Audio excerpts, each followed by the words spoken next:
বিক্ষোভে উত্তাল কুয়েট ক্যাম্পাস। প্রশাসনিক ও একাডেমিক ভবনগুলোতে ঝুলছে তালা। 6 দফা দাবিতে বৃহস্পতিবার বেলা 11:30 থেকে 2 ঘণ্টা ব্যাপী বিক্ষোভ করে শিক্ষার্থীরা। এ সময় প্রশাসন ও বিভিন্ন রাজনৈতিক দলের ছাত্র সংগঠনকে প্রদর্শন করা হয় লাল কার্ড।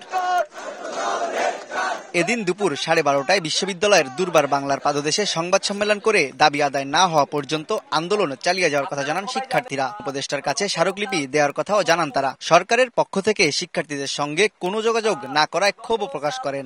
দাবিগুলো যেহেতু এখনো আংশিকভাবে মেনে নেওয়া হয়েছে, আমরা যেভাবে চেয়েছিলাম সেভাবে মেনে নেওয়া হয়নি, সেটার বিরুদ্ধে আমরা ছাত্র রাজনীতি বন্ধের উদ্দেশ্যে আমরা আজকে এখানে জড়ো হয়েছি। আমাদের শিক্ষার্থীরা দাবি আদায় না হওয়া পর্যন্ত সকল একাডেমিক কার্যক্রম বর্জন করেছে এবং প্রশাসনকে বর্জন করেছে এবং বর্তমানে আমাদের কর্মসূচিগুলো বহাল আছে।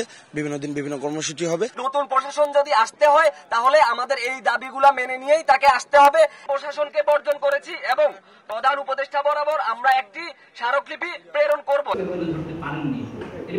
এদিকে কুয়েটের ঘটনায় খুলনা প্রেস ক্লাবে সংবাদ সম্মেলন করেছে ছাত্র শিবির। শিক্ষার্থীদের উপর হামলার ঘটনায় দায় অস্বীকার করেছে সংগঠনটি। ছাত্রদল যুবদল হামলা চালিয়েছে অভিযোগ করে ঘটনার সময় যুবলীগও তাদের সঙ্গে যোগ দিয়েছে বলে দাবি তাদের। ছাত্র শিবিরের এখানে কোনো দায় নাই। কুয়েট ক্যাম্পাসে সকল ধরনের ছাত্ররাজ নিষিদ্ধ করার পর এটি তো হচ্ছে ছাত্র শিবির নেয় না এই সিদ্ধান্ত। আপনি এখন ছাত্র শিবিরের উপরে এই দায় কিভাবে দিচ্ছেন? যে এটা কি আমাদের কোনো ভূমিকা ছিল এখানে?